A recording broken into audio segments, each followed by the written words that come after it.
அடுத்ததாக நாங்கள் பார்க்க இருக்கிறோம் தொல்பொருள் மூலாதாரங்களை நாங்கள் 3 வகைகளாக பிரித்திருந்தோம்.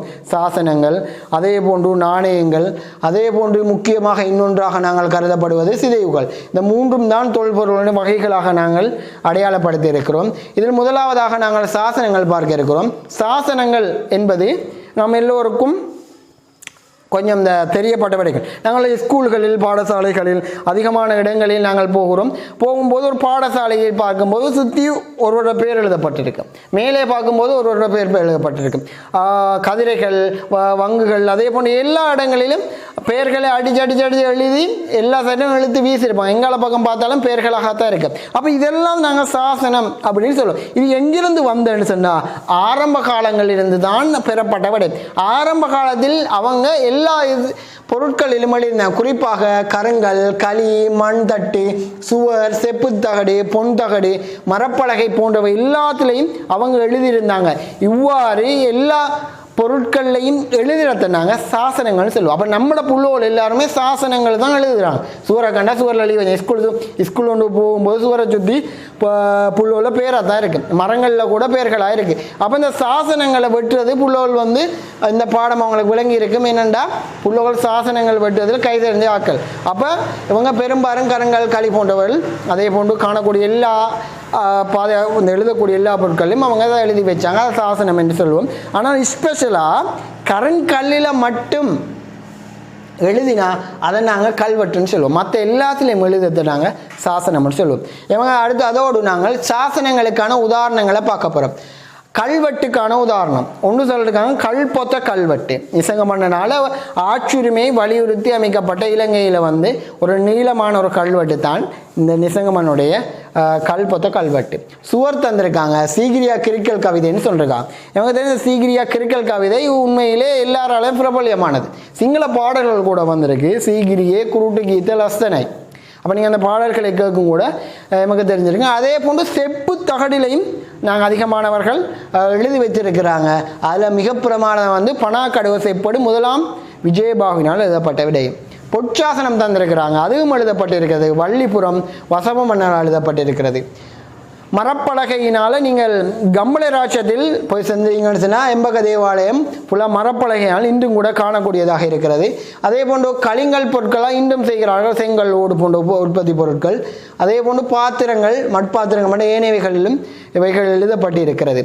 அடுத்ததாக நாங்கள் பார்க்க வேண்டியது கல்வெட்டுக்கள். கல்வெட்டுக்களை நாங்கள் ஏன் அதிக முக்கியத்துவம் வாய்ந்ததாக கருதுன்னு சொன்னால், கல்வெட்டுக்களோட முக்கியத்துவங்கள் என்னன்னு சொன்னால், ரைட், இந்த கல்வெட்டுக்களில் இருக்கக்கூடிய ஒரு ஸ்பெஷல் என்னென்னா சமகாலத்தே இருக்கும். இப்போ உதாரணமாக நிசங்க மன்னனால் வெட்டப்பட்ட கல்வெட்டு நிசங்க மன்னனை பற்றி குறிப்பிட்ட விடயங்களாக இருக்கும். அதனால் சமகாலத்து விடயங்களாக அது குறிப்பிடப்படுவதனால அந்த கல்வெட்டுகள் அதிகமான ஒரு முக்கியத்துவம் வாய்ந்ததாக குறிப்பிடப்படுகிறது. அடுத்ததாக அடுத்தது கல்வெட்டு இன்னொரு முக்கியத்துவம் என்னன்னு சொன்னால், இந்த இலக்கியங்களில் குறிப்பிடப்படக்கூடிய அந்த விடயம் கல்வெட்டுகளிலும் குறிப்பிடப்படுவதனால அந்த 2 விடயங்களும் ஒற்றுமைப்படுத்தப்படுவதால் அந்த கல்வெட்டுகளோட உண்மைத்தன்மைகள் எமக்கு உறுதிப்படுத்தக்கூடியதாக இருக்கிறது. இதில் உதாரணமாக ஒன்று குறிப்பிட்டிருக்கிறோம். துட்டேமனுடைய 10 படை தளபதிகளை பற்றி மகாவம்சம் தரும் விடயங்கள் சித்துல் பௌவ சங்கபால விகாரை கல்வெட்டுகள் மூலம் உறுதிப்படுத்தப்படுகிறது. அப்போ நூல்களின் தாரத்தை கல்வெட்டுகள் மூலம் உறுதிப்படுத்தப்படுகிறது. அடுத்ததாக நாங்கள் கல்வெட்டுகளை பொறுத்தவரையில் நூல்கள் போன்று விடிய எழுதி விடிஞ்சொழுமி எழுகிற பல நூல்கள் அடிப்படையில் நாங்கள் ஒரு நாளும் எழுகிறது. ஷார்ட் அண்ட் ஸ்வீட்டாக எழுதுவாங்க. அதாவது கல்வெட்டுகள் இருக்கிற எழுத்துக்கள் மிகவும் சுருக்கமாக இருக்கும், நேரடியாக இருக்கும். சொல்ல போகிற விடயத்தை நேரடியாக சொல்லக்கூடியதாக இருக்கும். இதுக்கு உதாரணமாக நாங்கள் சொல்லலாம். ஆரம்பகால கல்வெட்டுகளில் குறுகிய அமைப்பில் அமைந்துள்ளது. குறிப்பாக 2ஆம் நூற்றாண்டுக்கு பின்பு நீண்ட விவரங்கள் அடங்கியுள்ள கல்வெட்டுகள் வெட்டப்பட்டிருக்கிறது. அடுத்ததாக நாங்கள் பார்க்க வருகிற ஒரு கல்வெட்டு முக்கியத்துவம் என்னன்னு சொன்னால், சமய வரலாறு பற்றிய விவரங்கள் கல்வெட்டுகள் மூலம் அறிந்து கொள்ளப்படுகிறது. நமக்கு தெரியும். உதாரணமாக பௌத்த சமய 4 பிரிவினர்கள், சமய நம்பிக்கைகள், வழிபாட்டு முறைகள் பற்றி கூறுகின்றன. மிகுந்தலை சுவர் கல்வெட்டுகள் 6ஆம் நிர்வாகம் பற்றி குறிப்பிடுகிறது. அதாவது கல்வெட்டுகள் அந்தந்த காலப்பகுதியில் மன்னர்களால் வெட்டப்படுது. அவங்க என்ன விஷயத்தை அடிப்படையாக கொண்டு இருக்கிறாங்களோ அந்த விஷயம் கல்வெட்டில் வலியுறுத்தப்படுகிறது. இப்போ நாங்கள் இந்த கல்பத்தை பார்க்கும்போது ஆட்சியுரிமை வலியுறுத்தப்படுகிறது. சில பேருடைய வர்த்தக தொடர்பு கல்வெட்டுகள் வெட்டப்பட்டிருக்கிறது. தோணிகளை போன்றவை விவசாயத்தை அடிப்படையாக கொண்ட கல்வெட்டுகள் வெட்டப்பட்டிருக்கிற விடயங்களாக இருக்கிறது. அதே போன்று சில பேர்கள் சட்டம், நீதி, சூழல் பாதுகாப்பு போன்ற விடயங்களை அடிப்படையாக கொண்டு இந்த கல்வெட்டுகள் வெட்டப்பட்டிருக்கிறது. உதாரணமாக நான் இப்போ சொன்னது போன்று வர்த்தகம், நீதி நடவடிக்கைகள் மூலமாக நான் கூட தூண் கல்வெட்டு மூலம் துறையை பற்றி அறிந்து கொள்ளலாம். அதே போன்று பதுளை தூண் கல்வெட்டுகளை வர்த்தக நிர்வாகம் பற்றி கூறுகிறது. கல்வெட்டுக்குள்ள எழுத்துக்கள் நாங்கள் பாருங்கள் 1500 வருடங்களுக்கு முன்பு எழுதப்பட்ட இந்த கல்வெட்டுகள் இன்றைக்கும் போனால் நம்மளுக்கு நேரடியாக தெளிவாக பார்க்கக்கூடியதாக இருக்கிறது. இதனால் நாங்கள் இந்த கல்வெட்டு இலக்கிய ஆதாரங்களின் உரைகள் என்பது சொல்வோம். இது ஒரு பயிற்சிக்காக உங்களுக்கு வழங்கப்பட்டிருக்கு. கல்வெட்டுகளும் விளக்கலும், இதற்கு ஒவ்வொரு கல்வெட்டுகள் தரப்பட்டிருக்கு. இந்த கல்வெட்டுகளும் அதன் விளக்கம், ஒவ்வொரு கல்வெட்டும் இதை பற்றி சொல்லுகின்ற விடயங்கள் இதில் குறிப்பிடப்பட வேண்டும். இது உங்களுக்கு இந்த பாடங்கள் முடிந்த பிறகு உங்களுக்கு பயிற்சியாக உங்களுக்கு வழங்கப்படும். அடுத்தது நாங்கள் பார்க்க இருக்கோம் கல்வெட்டுகளுடைய வகைகள் இதில் குறிப்பிடப்பட்டிருக்கிறார்கள். குகை கல்வெட்டு குறிப்பிடப்பட்டிருக்கிறது. அதே போன்று கொண்டு கல்வெட்டு குறிப்பிடப்பட்டிருக்கிறது. அதே மாதிரி தூண் கல்வெட்டு குறிப்பிடப்பட்டிருக்கிறது. இந்த கல்வெட்டுகள் அதிகமாக முக்கியத்துவம் வாய்ந்ததோடு இந்த கல்வெட்டுகள் என்னென்ன அடிப்படையாக இருக்கு என்பது இதில் குறிப்பிடப்பட்டிருக்கிறது. அடுத்ததாக நாங்கள் நாணயங்கள் பார்க்க இருக்கிறோம். ஒரு நாட்டுடைய பொருளாதார செழிப்பை அறிந்து கொள்வதற்கு இந்த நாணயங்கள் உதவுகிறது. அந்த காலப்பகுதிகளில் ஒரு நாடு செழிப்பாக இருக்கும்போது இந்த நாணயங்களை அடிப்படையாக வைத்து தான் தீர்மானிக்கப்படுகிறது. ஒரு மன்னன் மிகச் செழிப்பாக மிகவும் ஒரு சிறப்பான முறையில் நல்லதொரு ஆட்சி செய்யும் போது நாணயங்கள், தங்க நாணயங்கள் வெளியிடப்படுகிறது. அதன் பின்பு ஓரளவு குறைக்கப்படும் போது வெள்ளி, அதன் பின்பு இன்னும் ஒரு செல்வ நிலை மிக அரிதாக போகும்போது பித்தளை நாணயங்களும் பயன்படுத்தப்பட்டு வருகிறது. எனவே ஒரு நாட்டுடைய பொருளாதாரத்தை இந்த நாணயங்கள் மூலமாக நாங்கள் அந்த ஒரு ஆட்சி எவ்வாறு செழிப்பான ஆட்சி என்பதை நாங்கள் நாணயங்கள் மூலமாக தெரிந்து கொள்ள முடியும். அதே போன்று இந்த நாணயங்கள் கண்டெடுக்கப்பட்ட இடம், அவற்றை செய்ய பயன்படுத்த உலோகத்தின் தன்மை, நிறைய என்பது முக்கியத்துவம் இருக்கிறது. ஒரு நாணயம் ஒன்று எடுத்தோம்னா அந்த நாணயத்தில் செய்யப்பட்ட இடம், அந்த நாணயம் எங்கு செய்யப்பட்டது, அதில் நிறை எவ்வளவு, அதனுடைய இந்த தொழில்நுட்பம், எழுத்துக்கள் பொறிக்கப்பட்டிருக்கிறது, இன்னும் பல வேலைப்பாடுகள் இருக்கிறது. அந்த தொழில்நுட்பம் எவ்வாறான தொழில்நுட்பம் காணப்பட்டிருக்கிறது, அதோடு எந்த உலோகத்தினால் அது உருவாக்கப்பட்டிருக்கின்ற விடயங்கள் இந்த நாணயத்தில் மிகவும் முக்கியத்துவம் வருகிறது. எனவே நம்மளுக்கு தெரியும் இந்த வெளிநாட்டு வர்த்தகம், இறக்குமதி, ஏற்றுமதி போன்ற வர்த்தகங்களுக்கு பெரும்பாலும் இந்த நாணய புழக்கங்கள் பயன்படுத்தப்பட்டிருக்கிறது. எமது நாட்டில் சீன நாணயங்கள், அரேபிய, உரோம போன்ற பல நாணயங்கள் கிடைக்கப்பட்டுவதற்கு காரணம் வேறு நாடுகளோடு எமது நாடு வர்த்தக தொடர்பில் ஈடுபட்டிருந்தது. ஆரம்ப காலங்களில் நாட்டுக்குள் பண்டைய மாற்று முறை இருந்தாலும் பின்பு வர்த்தக ரீதியாக இந்த பணப்புழக்கங்கள் மாற்றப்பட்டது. இங்கிருந்து பணங்கள் மாற்றக்கூடிய ஒரு முறைகளும் காணப்பட்டிருந்தது. அதோடு நமக்கு தெரியும் நாணயங்களில் பயன்படுத்தப்பட்ட தொழில்நுட்பம் ஒரு குறிப்பிட்ட ஒரு உலோகத்தில் மிகப்பெரிய ஒரு பெரியதொரு தொழில்நுட்ப முறை ஒன்று பயன்படுத்தப்பட்டிருக்கிறது. அடுத்ததாக நாங்கள் பார்க்கலாம், ஒரு நாணயத்தை நாங்கள் வெளியிடுவதன் மூலமாக அந்த நாணயத்துடைய அந்த உலோக கைத்தொழில், அங்கு என்ன எது மாதிரியான உலோக கைத்தொழில் இருக்குது, அதே போன்ற அறிவுகளை நம்மளுக்கு அறிந்து கொள்ளலாம். அதே போன்று நான் ஆரம்பத்திலே சொன்னேன், உரோம, இந்திய, சீனிய நாணயங்கள் இலங்கையில் கண்டுபிடிக்கப்பட்டிருந்தது. அதே போன்று தென்னிந்தியாவில் கூட மகாபராக்கிரபாகுடைய, அதாவது முதலாம் பராக்கிரபாகுடைய நாணயங்களும், சீகிரியாவில் உரோம நாணயங்களும், மன்னாரில் அண்டாதபுர பகுதிகளில் இந்திய, சீன, அரேபிய நாணயங்களும் இலங்கையில் கண்டுபிடிக்கப்பட்டிருக்கிறது. ஒரு முக்கியமான ஒரு விடயம். அடுத்ததாக ஒரு நாணயத்தை நாங்கள் பார்க்கும்போது ஒரு மன்னனுடைய அதிகார பரவல், அவர் ஆட்சி செய்த ஆண்டுகள், பெயர்கள், ஆட்சி செய்த வருடங்கள் மூலம் ஒரு நாணயம் மூலமாக நாங்கள் இவ்வாறான விடயங்கள் எல்லாம் தெரிந்து கொள்ள முடியும். நமக்கு தெரியும் பிரதான காலம் முதல் பல்வேறு நாணயங்கள் புழக்கத்தில் இருந்திருக்கிறது. அந்த அடிப்படையில் பௌத்த சுவாத்திகா நாணயம் இலங்கையில் அன்றாடம் வழக்கத்தில் இருந்த ஒரு பல நாணயங்கள் இருந்திருக்கிறது. அந்த அடிப்படையில் இலங்கைக்குள்ளால் அந்த வழக்கமாக பரிமாற்றப்பட்ட நாணயங்களாக இந்த பௌத்த சுவாத்திகா நாணயம், தம்பதனியா செப்பு நாணயம், தங்க நாணயம், விஓசி நாணயம், தம்மஸ்த, அதே மாதிரி ஹப்புகஸ்த, கசாமன, கஹவனு, சேது, ஈலக்காசி போன்ற நாணயங்கள் இலங்கையில் அன்றாடம் பயன்படுத்தப்படக்கூடியதாக இருக்கிறது.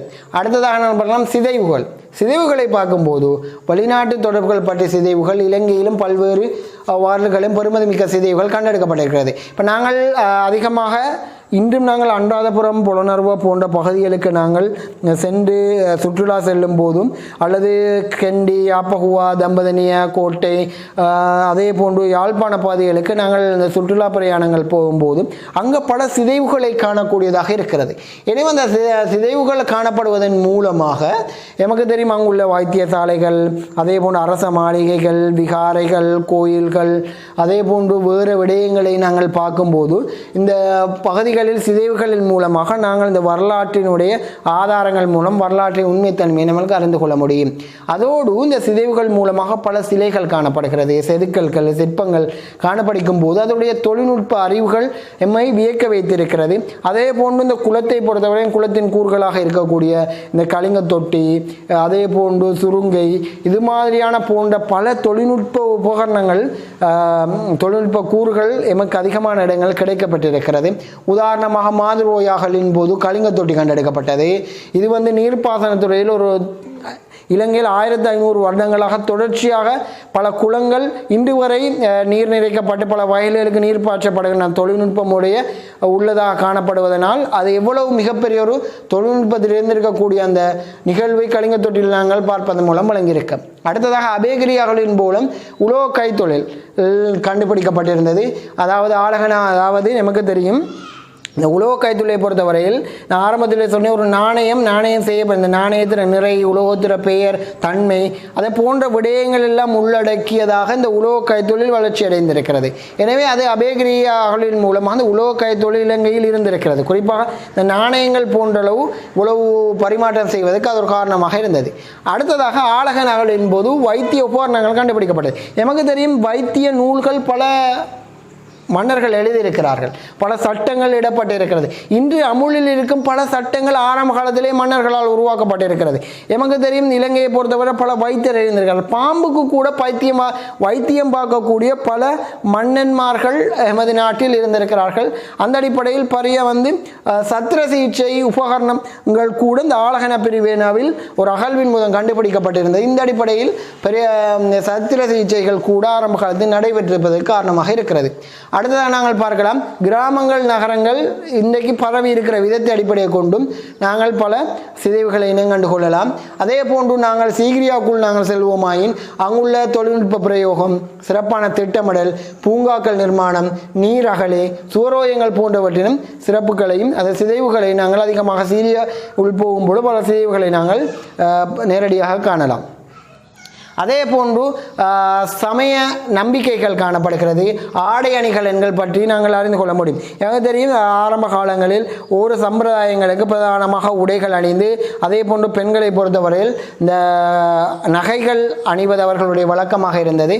இந்த அடிப்படைகளும் சிதைவுகளுக்கு பெரும்பாலும் இது பண்ணக்கூடியதாக இருந்தது. அடுத்தது நாங்கள் பார்க்கலாம் சிதைகள், செதுக்கல்கள். சிதைகளை ஆராயும் போது அக்காலத்தில் காணப்பட்ட பாறை வகைகளை அறியலாம். நமக்கு தெரியும் சிலைகள் செய்யும் போது கனிமங்கள், அதாவது பாறை வகைகள் தேவைப்படுகிறது. தீப்பாறையா, உருமாறிய பாறையா, அடையல் பாறையா, இல்லை வேறு வகை பாறை, என்ன வகையான பாறைகள் அந்த காலத்தில் அதிகமான கனிம முக்கியத்துவம் இந்த பாறைகள், இவ்வாறான பாறைகள் காணப்படுகின்றது. இந்த புவியியல் அமைப்பை கூட இந்த சிதைகள் மூலமாக காட்டுவதன் மூலம் இனம் கண்டு கொள்ளலாம். இன்றோடு இந்த பாடங்கள் முடிவடைகிறது. அதோடு இன்றைய நாளுடைய சுருக்கத்தை நாங்கள் பார்க்கலாம். இலங்கையின் வரலாற்றை கற்பதற்கான வரலாற்று மூலாதாரங்கள் நம்முடைய பாடத்தினுள் 2 வகைகளாக பிரிக்கலாம். ஒன்று இலக்கிய மூலாதாரம், இரண்டாவதாக தொல்பொருள் மூலாதாரம். எனவே நாங்கள் இலக்கிய மூலாதாரத்தை பார்க்கலாம். இலக்கிய மூலாதாரங்கள் நம்மளுக்கு 2 வகையாக பிரிக்கலாம். உள்நாட்டு இலக்கிய மூலாதாரம், வெளிநாட்டு இலக்கிய மூலாதாரம். எனவே வெளிநாட்டு இலக்கிய மூலாதாரத்துக்குள் நம்மளுக்கு தெரியலாம் நூல்கள், அதே போன்று வெளிநாட்டு அறிஞர்களுடைய அறிக்கைகள் இந்த வெளிநாட்டு நூல்களுக்கு வருகின்றது. அதே போன்று உள்நாட்டு இலக்கியத்துக்குள்ளால ஆரம்பத்திலே சொன்னேன் நான் உரைநடை இலக்கியம், செய்யுள் இலக்கியம் வருகிறது. எனவே இந்த உரைநடை இலக்கியத்துக்கு நூல் நான் ஆரம்பத்திலே இதையும் பார்த்திருக்கிறோம். பரம்பரை கதைகள், அட்டுவா, நிகண்டு, வைத்தியம், சட்டம், கலை, கல்வி, அறிக்கை, கதை போன்றவை இந்த உரைநடை நாங்களுடைய பேச்சு வழக்கில் வரக்கூடிய நூல்களாக இது காணப்படுகிறது. அதே போன்று செய்யுள் அடிப்படையில் நாங்கள் பார்க்கிறோம் மகாகாவியம், தூதுகாவியம், சீகிரியா கீதம், அதே போன்று புகழ் கீதம் போன்றவைகள் இதில் உள்ளடங்கப்படுகிறது. அடுத்ததாக நாங்கள் பார்க்க வேண்டும் வெளிநாட்டுகள் பார்த்திருந்தோம். மூலாதாரங்கள் இரண்டாவது மூலாதாரமாக இருக்கக்கூடிய தொல்பொருள் மூலாதாரங்களை பார்க்க வேண்டும். தொல்பொருளை நாங்கள் மூன்றாக பிரித்திருந்தோம். நாணயம், கல்வெட்டு, சிதைவென்று. நாணயத்தை பொறுத்தவரையில் தங்கம், வெள்ளி, செப்பு என்று பார்த்திருந்தோம். காலத்திற்கேற்ப பொருளாதாரத்திற்கேற்ப நாணயங்கள் வெளியிடப்பட்டது என்று. அதனை பொறுத்தவரை கல்வெட்டுகளை நாங்கள் பார்த்திருந்தோம். எது வகையான கல்வெட்டுகள் காணப்பட்டது? குகை, குன்று, தூண், சுவர் கல்வெட்டுகள் காணப்பட்டிருந்தது. அதே போன்று நாங்கள் சிதைவுகளை பார்த்தோமாயின் சிதைவுகளை நாங்கள் இரண்டு வகைகளாக பிரித்து கொள்ளலாம். அதாவது சமய சார்பு, சமய சார்பட்டவை. சமயம் சார்பான சிதைவுகள், சமயம் சார்பட்ட சிதைவுகள். சமயம் சார்பான சிதைவுகளை நமக்கு இரண்டாக பிரித்து கொள்ளலாம். ஒன்று கட்டிடங்கள், இன்னொன்று கட்டிடங்களின் பகுதிகள். இதில் கட்டிடங்களில் நமக்கு தெரியும் சமயத்துக்குள்ளால் வரக்கூடிய கட்டிடங்களாக விகாரை, போதிமனை, ஆராமை, போயாமனை, பிக்குமார் வாசல் தளம், தானசாலைகள் போன்றவை இருக்கிறது. அதே போன்று அதன் கட்டிடங்களுக்கு உட்பட்ட பகுதிகளாக பார்க்கும்போது அதனுடைய பகுதிகளாக இது இருக்கும். வாகல்கட, சந்திரவட்டக்கல், காவற்கல், கொரவக்கல், அதே போன்று கலை நிர்மாணம் போன்றவைகளும் இருக்கிறது. அதே போன்று சமய சார்பற்ற கட்டிடமாக இருக்கிறது இந்த அரச மாளிகை, நந்தவனம், பொய்கை, அரச சபை, அதே போன்று வைத்தியசாலை. அந்த அடிப்படையில் நாங்கள் பார்த்தோம்னா கலை நிர்மாணத்துக்குள் இந்த ஓவியம், சிற்பம், செதுக்கல் இந்த கலை நிர்மாணத்துக்குள் வரக்கூடியதாக இருக்கும். அதே போன்று இங்கே சமய சார்பற்றவையில் ஒன்று நமக்கு தெரியும் கட்டிடங்களாக இருக்கும், இன்னொன்று கட்டிடம் இல்லாதவைகளாக இருக்கும். கட்டிடங்கள் அரச மாளிகை, நந்தவனம், பொய்கை, அரச போன்றவைகள் இருக்கும். அதே போன்று தெரு, பாலம், குளம், அம்பலம், கால்வாய்கள் போன்றவைகள் இருக்கிறது. இதோடு இன்றைய நாள் இந்த முதலாவது யூனிட், முதலாவது அளவு வரலாறு என்றால் என்ன, வரலாற்றை கற்கும் மூலாதாரங்கள் பூரணமாக முடிவடைய இருக்கிறது. உங்களுக்கு ஏதாவது ஒரு டவுட்கள் இருந்தால் நீங்கள் இதன் மூலம் கமெண்ட் செய்வதன் மூலமாக வரும் காணொளிகள் அந்த உங்களுடைய பிரச்சனையை தீர்ப்பதற்கு பெரும் உதவியாக இருக்கும்.